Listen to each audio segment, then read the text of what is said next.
Boa tarde de novo. Bom, eu fui desafiado segunda-feira à noite, né? Segunda-feira à noite, para falar sobre esse tema, que é o quarto encontro do livrinho Matrimônio, Encontros e Preparação. Quem já tem pode olhar, o quarto encontro, né?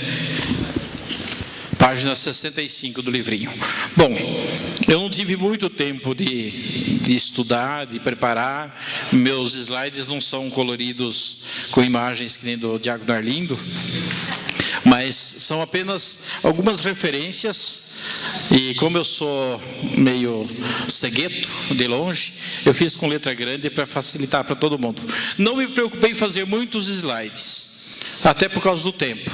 Então, por isso, são 23 slides que nós temos aqui nesse tema, onde eu fui buscar ajuda, auxílio, no Código de Direito Canônico, que traz do cânon 1055 até o 1140, são os itens deste livro aqui, chamado Código de Direito Canônico, algumas orientações sobre o matrimônio. Claro que eu não li tudo isso dessa vez, eu apenas conferi as citações daquilo que é proposto para esse sacramento do matrimônio. Como nós acabamos de ver agora o que é os sacramentos em geral e o sacramento do matrimônio, a preocupação do tema é isso daqui: a celebração do matrimônio, seus aspectos jurídicos e canônicos. É um encontro muito prático de um lado, mas é importante conhecer a parte teórica de outro, né? Padre Osmar está aí da paróquia também, sabe, da paróquia São Paulo, sabe que às vezes nós encontramos muitas dificuldades nas preparações do matrimônio, né? Por quê? Vamos acompanhar um pouquinho nos slides algumas noções. Deixa eu pegar meu passador aqui, que daí vamos acompanhando com... Então, a celebração do matrimônio. Eu quero dividir esse tema em duas partes. Como ele nos trata a celebração do matrimônio, depois aspectos jurídicos e canônicos, ele vai trazer o seguinte: primeiro, queremos olhar o matrimônio como um todo, naquilo que diz respeito à celebração. Depois, alguns itens referentes à própria celebração, que seria os passos de uma celebração do matrimônio para o momento principal da vida do casal, e por fim os documentos necessários do processo matrimonial. Então, primeiro nós lembramos: os noivos sonham e planejam a celebração, que é o momento mais marcante na vida do casal. Qual casal que não sonha com o momento do matrimônio bonito? Qual é o primeiro pensamento que vem dos casais? Quero entrar na igreja, vestidos de noivos, tudo decorado, muita gente e assim por diante. A entrada solene da noiva é o que chama a atenção. A maioria dos casais pensam assim, de ser o momento dos sonhos. Inclusive, em casos de legitimação, alguns casais preparam como se fosse o casamento de noivos, né? Já tem filhos e tudo, mas vem vestido de noivo, faz decoração da igreja, né? Véus longos, bonitos, isso até já contradizendo uma tradição da igreja que antigamente existia, né? De que os noivos, no momento, o branco tinha sinal de pureza, o véu sinal de virgindade e assim por diante. Tudo isso foi culturalmente se perdendo valor, e hoje se celebra mais pela aparência social do que o significado que isso trazia na tradição antigamente. Porém, nós não podemos esquecer: o momento do casamento religioso, de modo especial, é o momento de realização de um sonho dos casais. E a gente faz um parênteses, especialmente das mulheres, né? As mulheres são mais sensíveis a esse momento. O noivo tanto faz, né? Às vezes nem se preocupa com o casamento, mas a noiva às vezes é que se empenha mais na preparação do casamento. E deve ser uma celebração profundamente religiosa. Por que eu faço a introdução falando desse aspecto? Quando nós vamos tratar com os noivos, nos encontros de preparação, nós temos que lembrar que a celebração do matrimônio não é um momento social. Ele é um momento público, mas ele é um momento religioso e não apenas social. Ele precisa conservar a sua característica de ser momento religioso. E por isso, ao pensarmos desta forma, vamos ver todos os adereços, digamos assim, que vai além do sacramento celebrado, que também precisam estar coerentemente voltados para o momento religioso. E aqui já antecipo, entre eles, qual? Perceber o local da celebração, perceber qual é a roupa adequada para aquele momento, e nós sabemos quantas dificuldades se criam também a partir daí. Tá? A celebração do matrimônio é um sacramento da igreja e segue liturgia própria, não apenas a criação de ideias de uma pessoa ou dos famosos cerimoniais. Na atual circunstância de hoje, nós vemos casais que contratam empresas como cerimoniais para preparar o casamento. Será possível contratar empresa para preparar? Sim, é possível, mas para aquilo que se trata de aspectos externos, sociais. Mas quando se trata do aspecto religioso, é importante que os noivos estejam envolvidos e saibam o que vão celebrar. Porque, como dizia antes, é um momento particularmente religioso. Faço mais um parênteses aqui para dizer, em algumas dioceses e até em algumas paróquias, as equipes de cerimoniais não são permitidas dentro da igreja. Elas podem ajudar os casais até a porta da igreja. Do lado de dentro da igreja, se tornou para muitos responsabilidade da pastoral familiar. Ou seja, preparar casais da comunidade que ajudem os noivos nesse processo da entrada da igreja e a celebração do sacramento. Equipes cerimoniais apenas para a festa ou a parte exterior. Existem regras já no Brasil, em algumas dioceses, que contemplam esta realidade, dado o abuso que às vezes se faz durante a celebração do matrimônio pelas equipes de cerimoniais. Não sou contra as equipes cerimoniais, porém precisa haver um cuidado, uma atenção, um trabalho de conjunto e de conscientização do que é celebrar a vida do matrimônio dentro da igreja. Outro aspecto importante, não podemos perder o foco da celebração, ficar somente nas aparências. Eu costumo alertar nos encontros de noivos, agora ainda nos tradicionais, de grandes grupos, sobre as preocupações com decoração da igreja, com roupas. Não podemos mergulhar nesse mundo consumista. E nós andamos pela rua e vemos aí vitrines em que propõem o vestido da noiva e as madrinhas com vestidos todos na mesma tonalidade de azul, modelos diferentes. Daí vem o pajem, vem a aia da aliança, vem florista, vem alguém com plaquinha, lá vem a noiva, lá vem o noivo. Tudo isso é necessário no casamento? Não, isso faz parte de uma sociedade de consumo, que propaga o quê? Uma beleza exterior e que às vezes tira a atenção daquilo que deve ser o momento da celebração do matrimônio. Eu digo a alguns casais assim, querem casar? O que precisa? O noivo, a noiva, 2 testemunhas e o padre ou a testemunha qualificada. Não precisa mais ninguém. E o sacramento do matrimônio acontece plenamente. Nem precisa ser o padre, vamos ver mais adiante.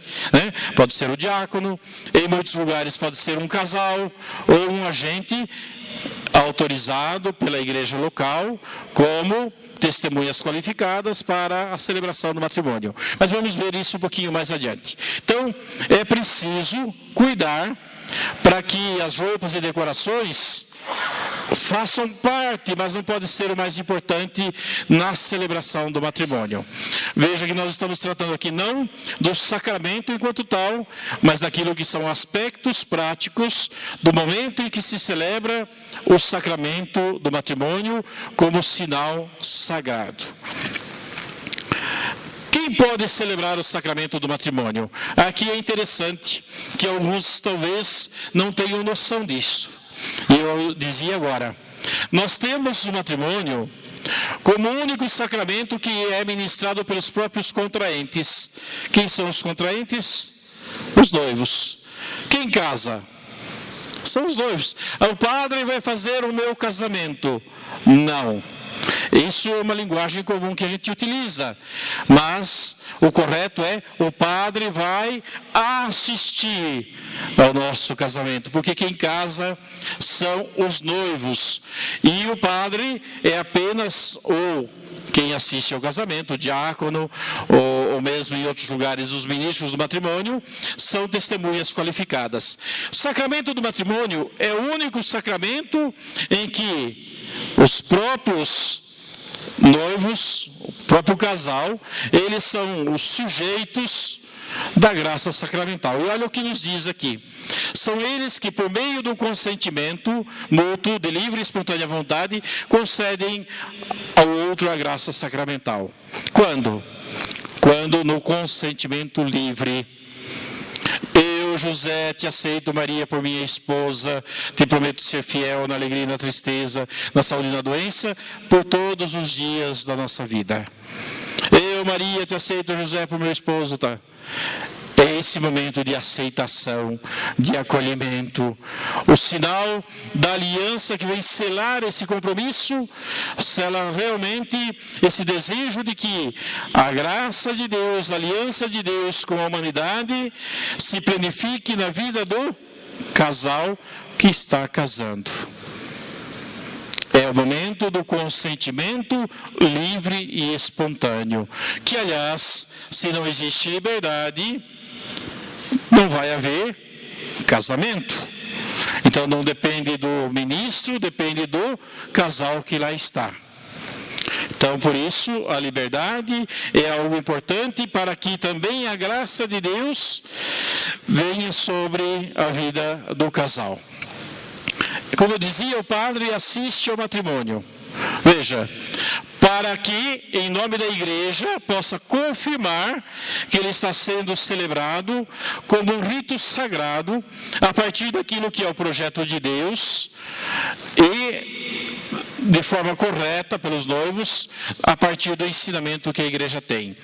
O senhor Lino dizia que o sacramento do matrimônio tem como matéria quem? Os noivos. E qual é a forma? Eu te recebo, fulano. E aqui faço mais um lembrete da vida prática, que os cerimoniais às vezes mudam essas palavras.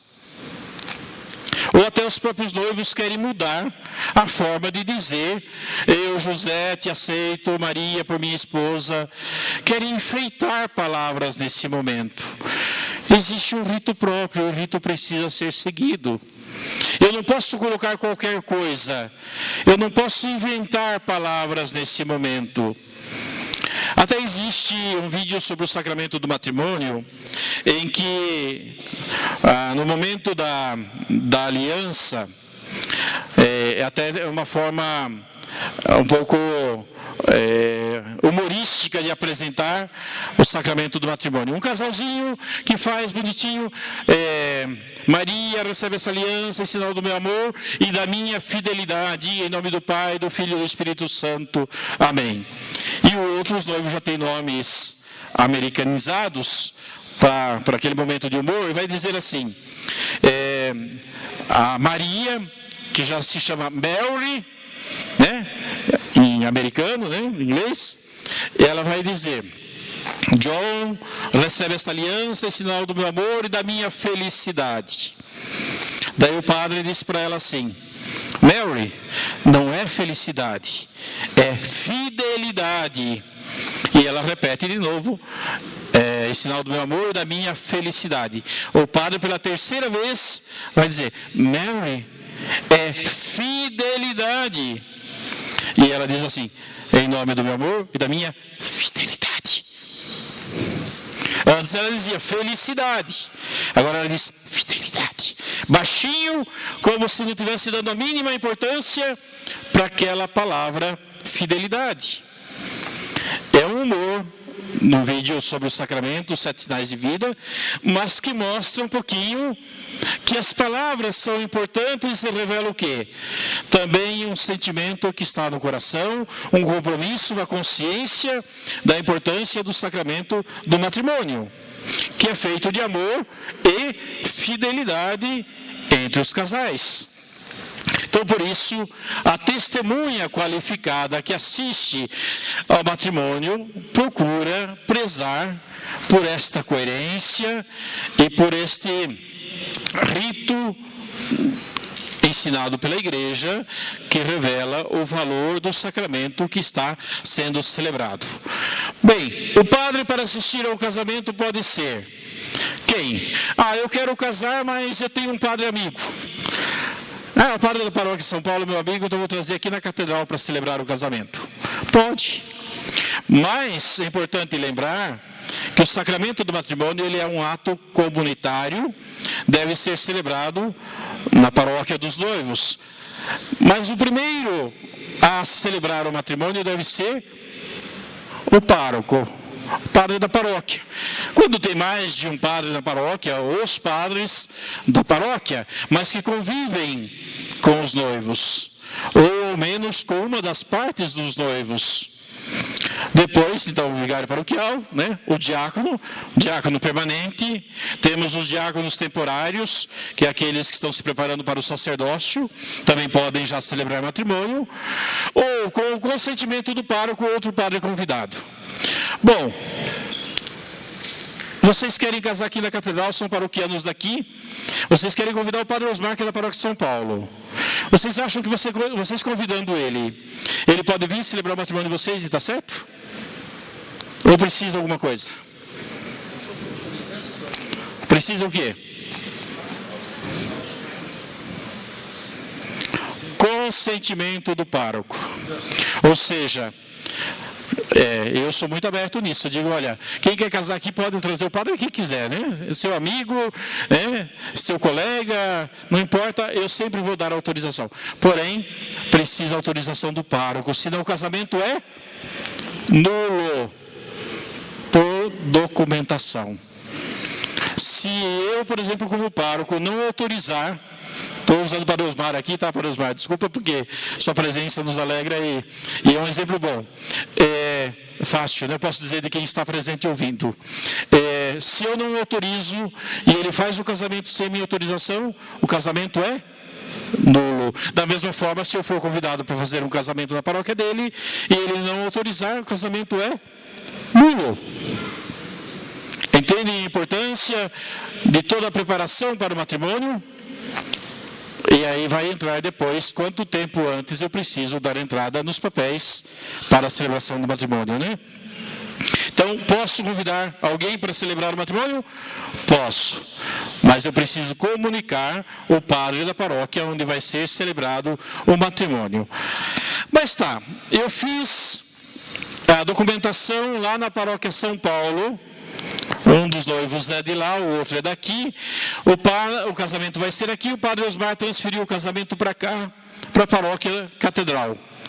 Mas quem vai fazer o casamento é o padre que vem lá do seminário.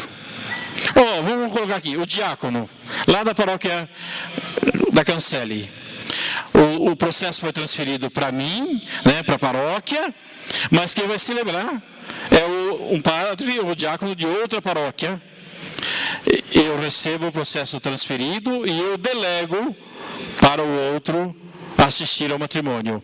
Se eu mesmo for assistir ao matrimônio, ou um padre da paróquia que tem a jurisdição, que é vigário paroquial, eu não preciso autorizar. Veio para a paróquia, qualquer padre da paróquia pode. Mas se veio um terceiro ainda, eu vou precisar delegar para que o outro possa celebrar corretamente, né, juridicamente correto o matrimônio e ele não seja nulo. Então veja que existem algumas burocracias no processo de preparação do matrimônio. Tá? Isso é importante a gente saber porque não é chegar na paróquia e achar que é simples, trouxe lá alguns documentos e já está pronto o processo de habilitação matrimonial, assim chamado, né?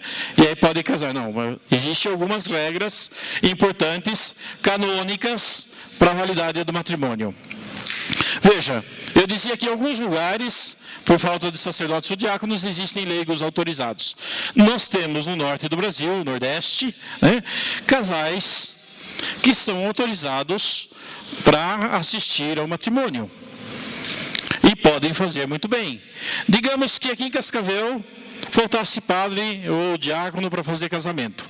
O bispo, como ordinário local, como autoridade da diocese, ele poderia preparar casais e dar autorização para serem os ministros do matrimônio. Da mesma forma que existem os ministros extraordinários da Sagrada Comunhão Eucarística. Se daria uma preparação e uma autorização para serem ministros do matrimônio. Iriam assistir aos matrimônios. E da mesma forma, poderíamos dizer, existem ministros do batismo. Porque qualquer batizado pode ministrar o batismo, desde que utilize a forma e a matéria correta. Então, seja o batismo, seja o matrimônio, pode haver ministros do batismo ou ministros do matrimônio. Mas isso com autorização legal do ordinário local, que no caso é o bispo. O padre não pode delegar ninguém para esses ministérios. Tem que ser um ministério instituído pelo bispo local. São pessoas... Tá? São pessoas qualificadas, veja, né, testemunhas qualificadas para assistir ao matrimônio. Se não houver delegação do bispo, né, a instituição do bispo, não se considera uma pessoa qualificada. No passado, e aqui é uma pergunta que muitos casais de noivos fazem, mas eu posso casar no civil também na igreja? No passado nós fazíamos, eu ainda peguei esse tempo, em que a gente assistia ao matrimônio religioso e em seguida, na hora das assinaturas, a gente tinha também o processo civil e a gente assinava as duas coisas, o religioso e o civil. Então, o religioso tinha validade também civil, mas os documentos vinham do cartório, o padre, os noivos, as testemunhas assinavam. Por que a igreja retirou o casamento civil simultâneo com o casamento religioso? Porque como padre ou como assistente do matrimônio, nós assinamos um documento dizendo que o casamento é... indissolúvel. E o casamento civil assina como testemunha qualificada, e o que acontece? Amanhã o casal vai no cartório e pede divórcio.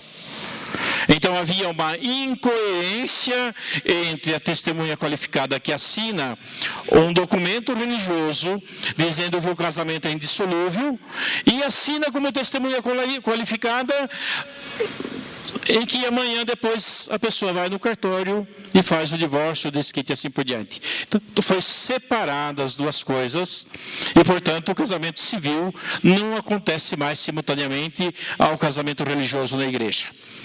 Mas eu aqui acrescento, não está no livrinho, mas eu acrescento, pode-se fazer o casamento civil na igreja?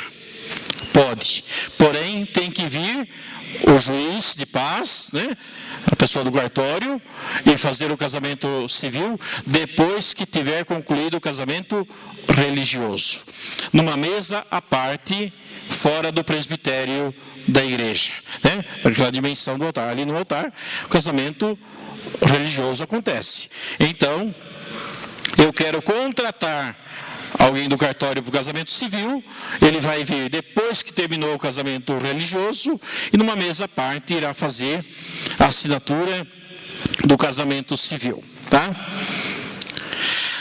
Sempre importante preparar bem antes da celebração, inclusive conversando com o padre, para que ele conheça quem são os noivos e suas motivações para o casamento. Gente, é muito importante que isso aconteça. O casal vem na paróquia da catedral, vou usar o exemplo daqui, e vai casar aqui e prepara a liturgia. Bom, conversou comigo sobre todos os aspectos, porém, convidou o diácono Arlindo para assistir ao casamento. O que eu devo fazer?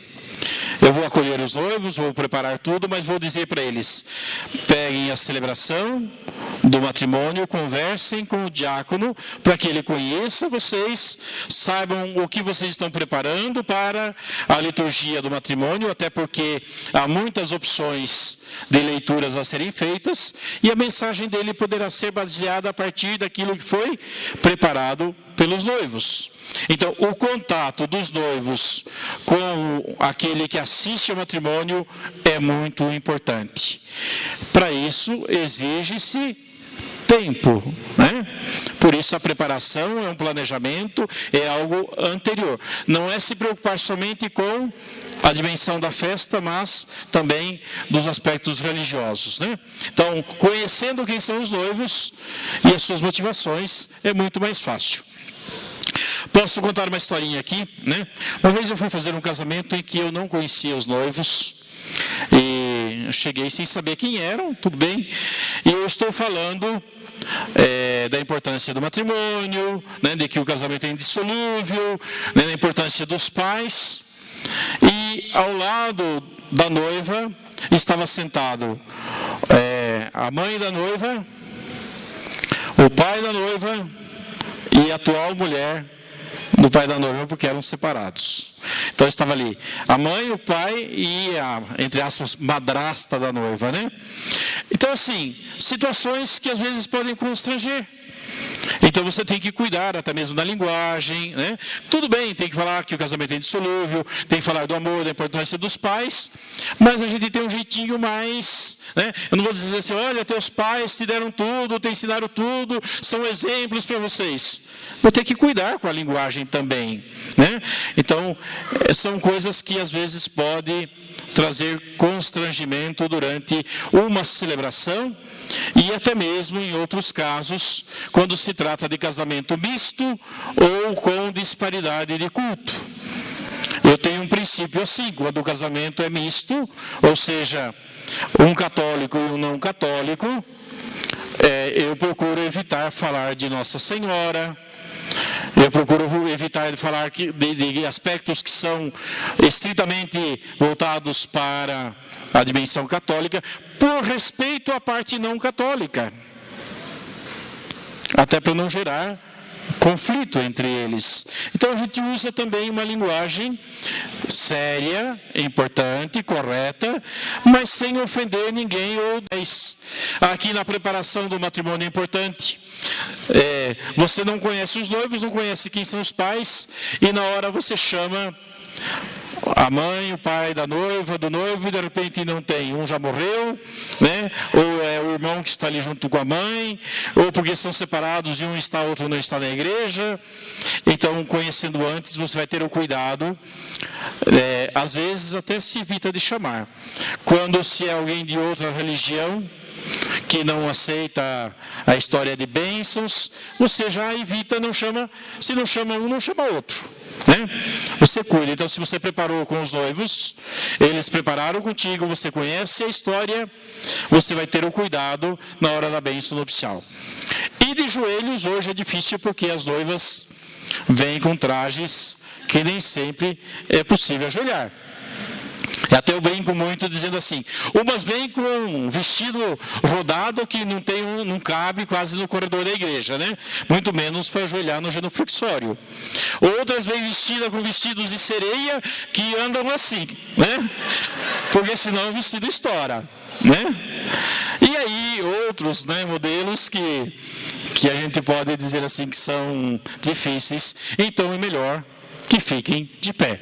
Aliás, Até eu costumo justificar porque nos casamentos os noivos é melhor que fiquem em pé, por essas dificuldades práticas.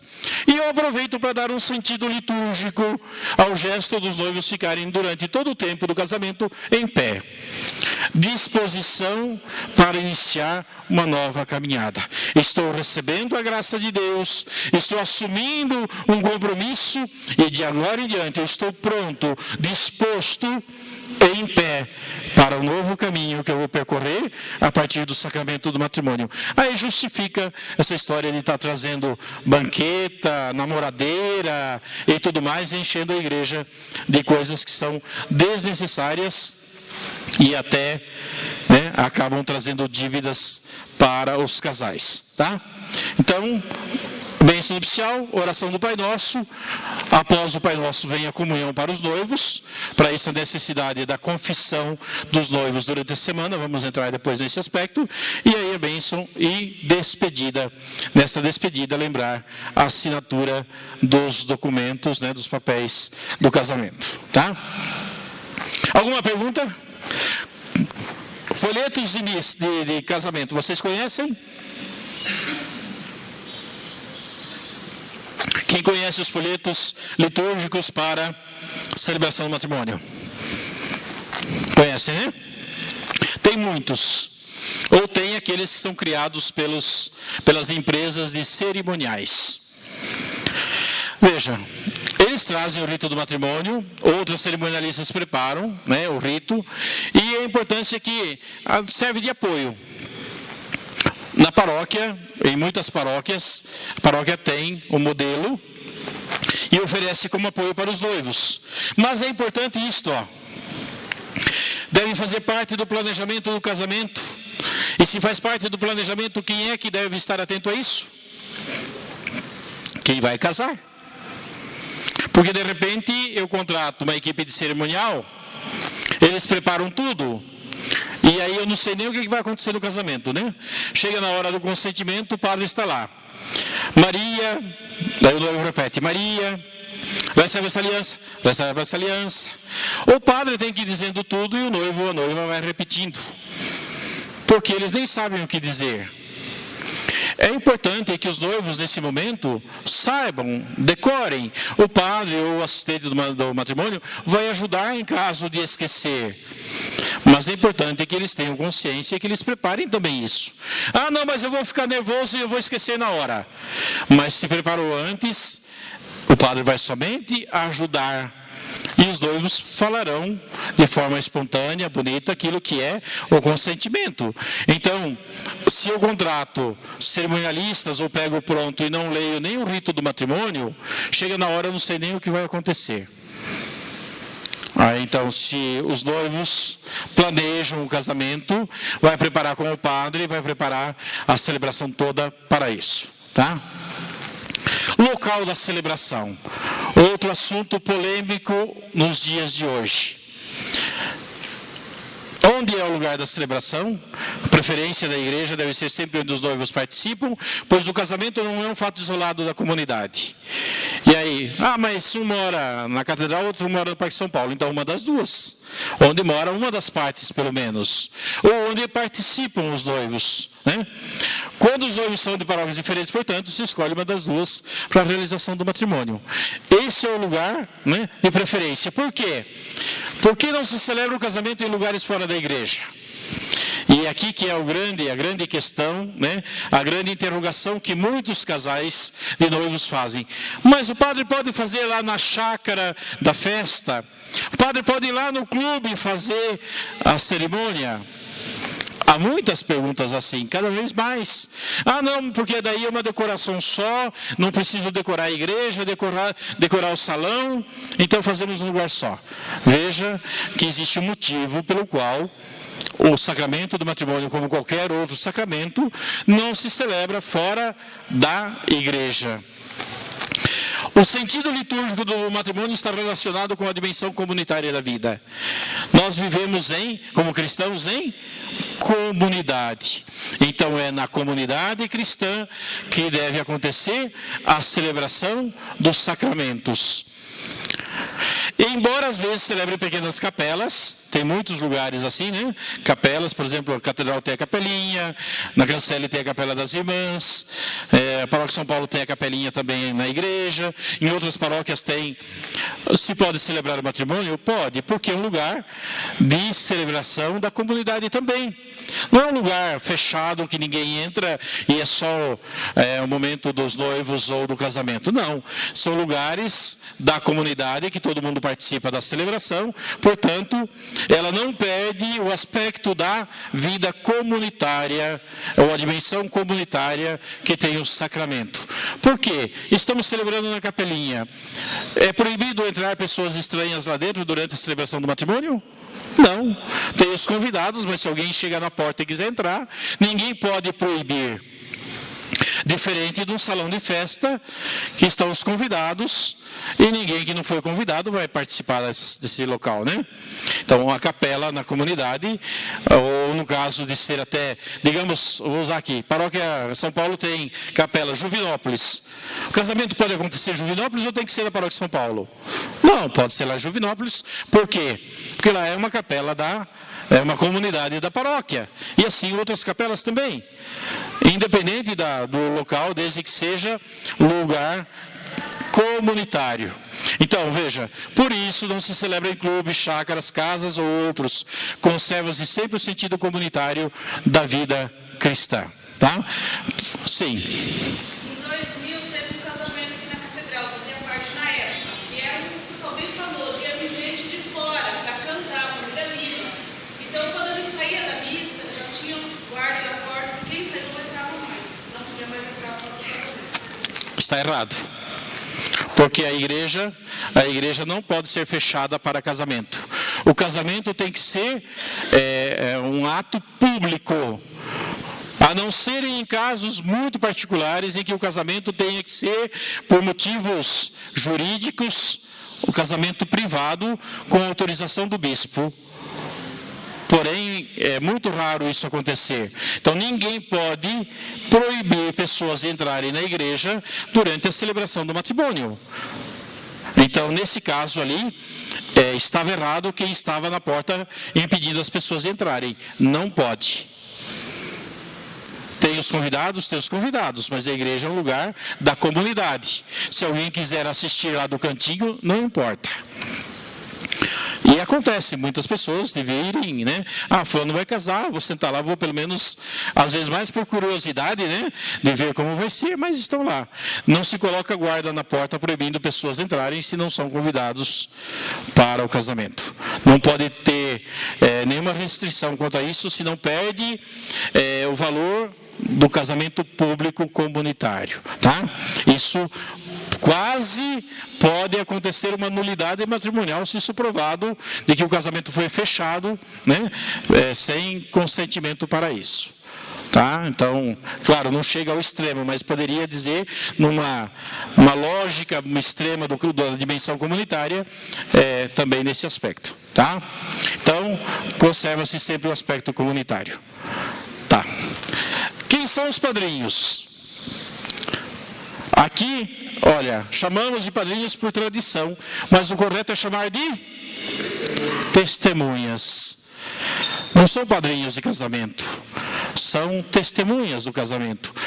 Quantas são? Veja, devem acreditar no sacramento do matrimônio, ser até referência para os noivos, não por presentes e amizades, mas por servirem de modelos da vida cristã que se possa imitar. Eu coloquei desta forma, resumindo um pouquinho o que está no livro. Testemunhas do matrimônio. Os casais que são escolhidos para o casamento religioso têm que acreditar no matrimônio, tem que servir de modelo a ser imitado, tem que servir de apoio em caso de dificuldades para o casal que está assumindo o matrimônio. Pode ser os testemunhas ali, uma pessoa só, de cada lado, tem que ser um casal. Olha, o aconselhável seria um casal de cada lado, se for o caso, né? Mas se eu tiver um casal apenas, o que eu preciso é de duas testemunhas. né? Duas pessoas. Porém, como estamos falando de matrimônio, é aconselhável pastoralmente que sejam um casal ou dois casais, um de cada lado, né? Considera-se o noivo e a noiva um casal de cada lado, e é suficiente para assinar também os documentos como testemunhas do matrimônio. Então, o cuidado na escolha das testemunhas é isso daqui. Eu não escolho apenas pela amizade, pelo tamanho do presente que vou ganhar, então esse vai ser da igreja porque o presente dele é melhor. Não, não é por aí. Tem que ser pessoas que acreditem no sacramento do matrimônio, que estarão assinando, né, como testemunhas de um sacramento que é o matrimônio, tá? Então, o cuidado, temos que orientar os noivos também nesta dimensão, tá? Para o matrimônio basta duas testemunhas, portanto, bastaria um casal, mas se tem mais por tradição. Importante é cuidar do verdadeiro valor das testemunhas no casamento. E aqui um detalhe da cerimônia, já que estamos falando da celebração, né? Esse aspecto aqui, ó. Vamos ler juntos. Cuidar.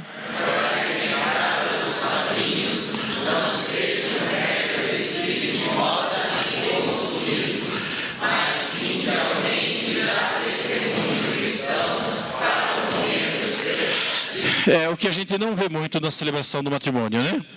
A gente vê mais um desfile, né? Com aquilo que eu dizia antes, agora as madrinhas todas com tom de vestido igual, o padrinho com a gravata da cor do vestido da madrinha, mas tudo isso faz parte de modismos da sociedade, tá? Vamos adiante. Que tipo de música escolher? A música, ela é importante? É. Deve estar no casamento? Sim. Mas eu não vou buscar temas de novelas, temas de filmes, né? Mas eu preciso fazer com que a música ela esteja em sintonia com o sacramento, porque ela faz parte da liturgia. Tem que ajudar a rezar. A música, ela tem que ser parte do mistério que celebramos. E por isso, cuidado na escolha das músicas também. Então, cuidar o momento certo da música, não se alongar nas músicas e não querer encher cada momento uma música nova, porque, como eu dizia, o que acaba alongando o casamento é esses detalhes. Então, é preciso cuidado também com as músicas nesse sentido, né? São indispensáveis na celebração, mas como expressão do mistério que é celebrado. Pode filmar ou fotografar? Agora nossos fotógrafos aí, né, e filmadores que trabalham com isso, podem nos dizer. Sim, claro que pode. E eu sei que quem está aqui e faz esse trabalho tem consciência de ajudar na celebração, de ser discreto. Tem uma frase que diz assim, ó. Olha aqui, ó. O bom profissional, fotógrafo ou filmador, sabe fazer seu trabalho sem prejudicar o evento que é chamado a cobrir. Ele é discreto, não é ele que aparece. Ele faz o trabalho, mas ele não aparece. Não fica passando pela frente dos noivos, do padre, não chama atenção para aquilo que está fazendo, mas é preciso cuidar, né? Então, pode sim, mas tem que cuidar nesse registro que é feito. O que vestir? Eu já falei dos trajes, serve para quem está convidado, serve para as madrinhas, serve para os noivos, serve para as equipes de liturgia, para filmadores, fotógrafos, né, que precisam fazer o seu trabalho, está no lugar sagrado, está na igreja, no lugar da celebração, e eu sei que vestidos de festa, de casamento, os estilistas trabalham com modismos. Então eu preciso cuidar. Bom, existe possibilidade de vir na igreja com o vestido da festa com um adereço a mais, né? Com complementos que dê dignidade ao ambiente que está sendo celebrado. Depois da festa faça o que quiser, né? Mas no ambiente religioso se pode orientar, né? Aí as mulheres têm o charpe, tem as chamadas estolas, né? É mais voltado isso para o ambiente ou o caráter das mulheres que são não problemas, mas a causa desses questionamentos, tá? Evitar modismos, portanto, que eu falava antes, né? Nada de novelas e filmes. Matrimônio não é um sonho que eu quero. Aqui, matrimônio não é só um sonho do que eu quero, mas um sacramento sagrado a ser celebrado na vida do cristão. Por isso a importância de ser bem preparado. Aqui só vou pedir 2 minutinhos a mais, tá? Documentação necessária para o matrimônio, que é muito importante. Para começar, precisa-se dar entrada nos papéis do casamento 90 dias antes. Ah, mas por quê? Porque é um processo a ser preparado. Há uma habilitação, assim chamada, de documentos que precisam ser organizados para a celebração do matrimônio. Então, precisa certidão do batismo, segunda via, com máximo de 6 meses da data da emissão. Então, tem que pedir, casou lá no Rio Grande do Sul. Então, eu tenho que pedir a certidão do batismo lá no Rio Grande do Sul, uma segunda via, para fins matrimoniais, porque eu não posso usar a original que eu tenho. Porque depois do casamento, a paróquia que realizou o casamento vai mandar uma notificação para lá, e lá vai constar que o José casou com a Maria no dia tal, na paróquia tal. E quando pedir uma outra via da certidão de batismo, vai constar casado com fulano, né? O José casou com a Maria na paróquia tal, no dia tal.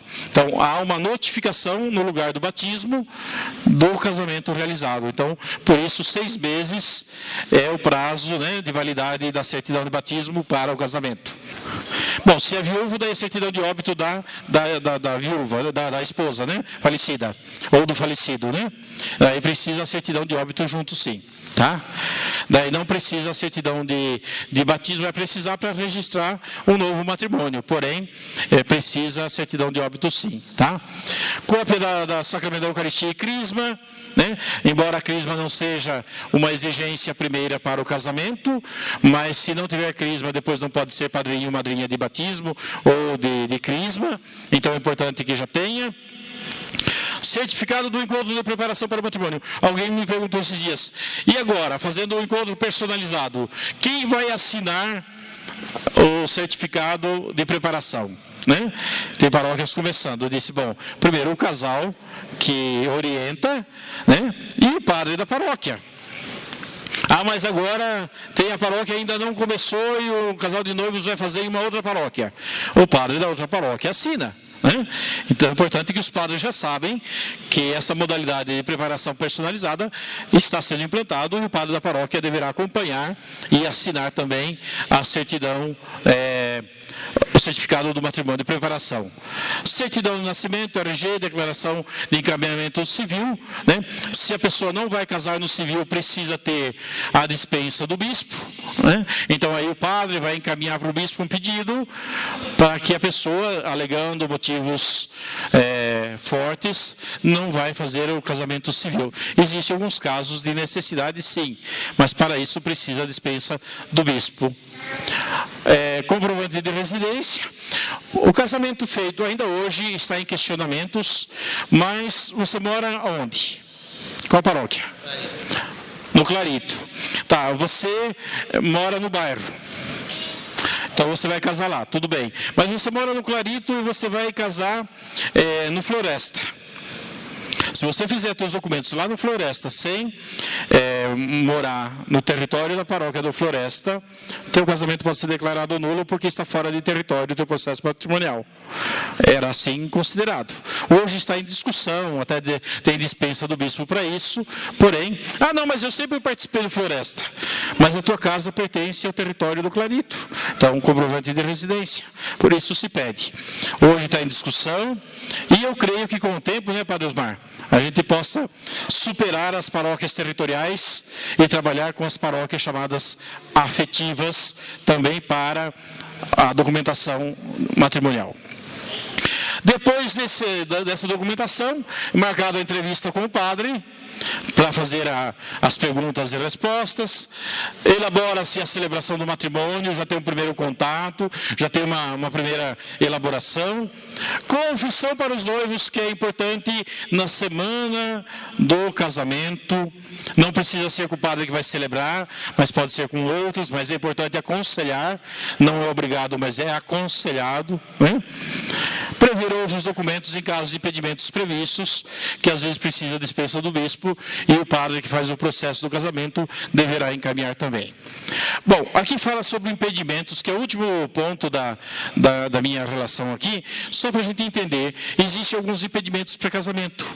E aí eu pediria que vocês lessem com atenção no livro, tá? No livro de preparação, porque não vou explicar todos eles, mas olha, nós temos menor de idade. No Brasil é considerado menor de idade para o matrimônio religioso abaixo de 18 anos ou abaixo de 16.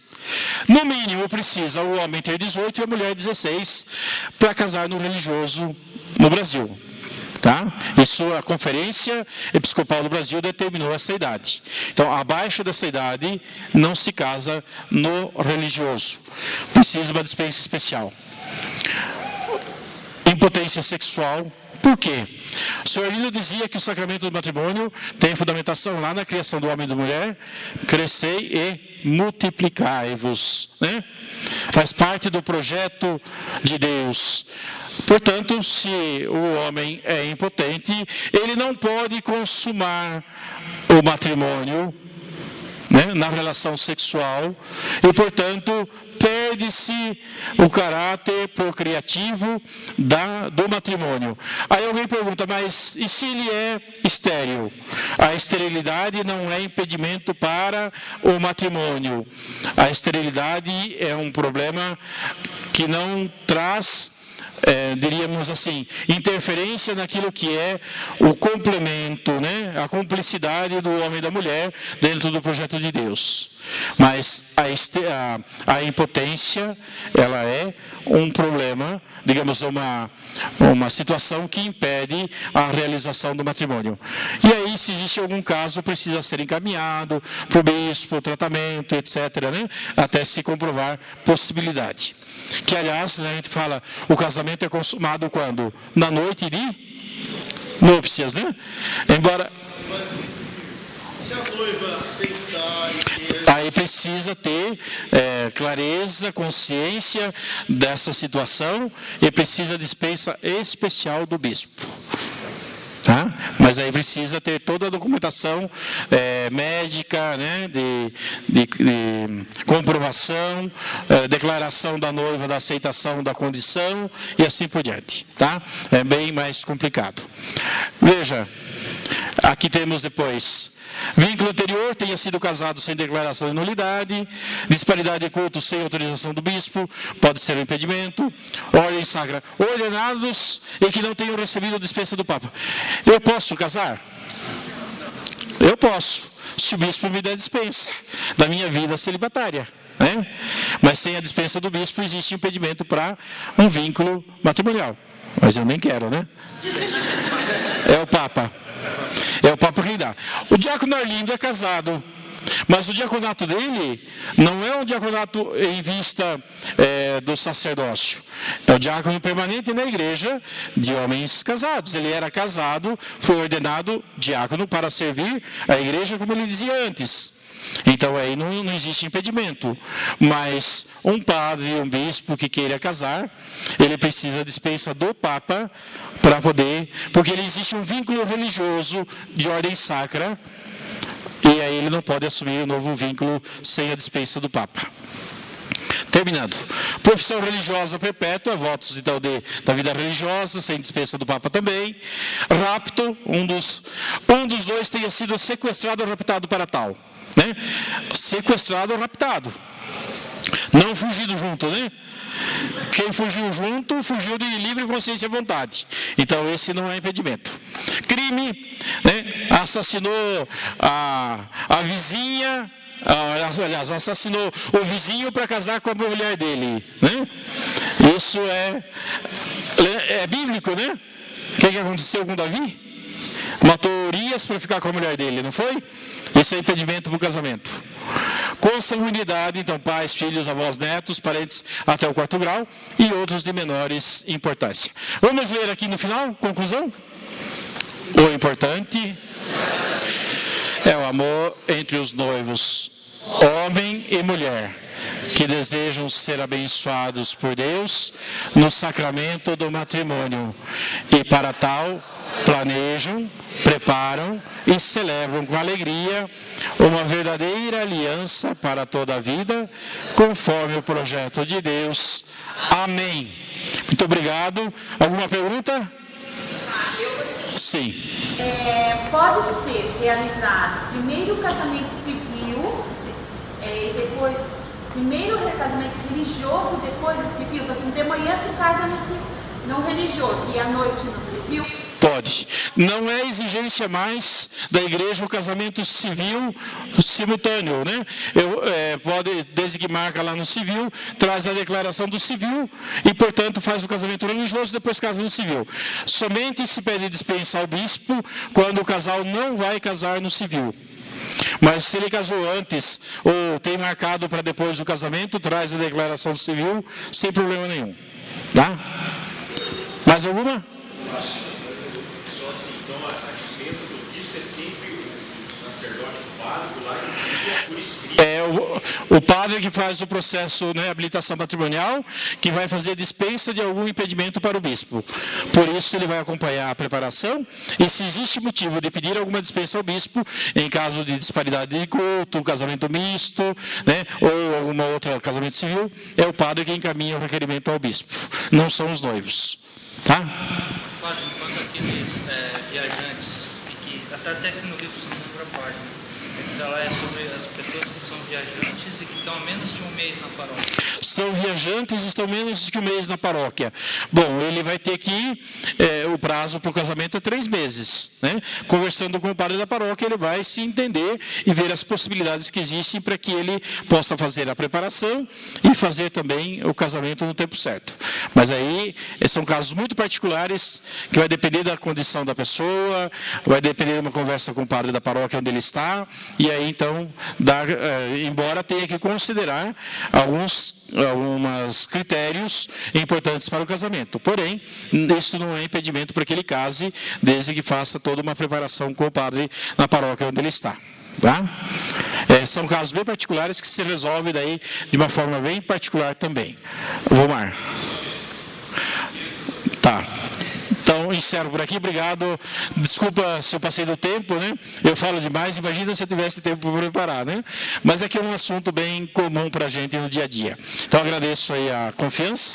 Gente, muito obrigado. Passa a palavra.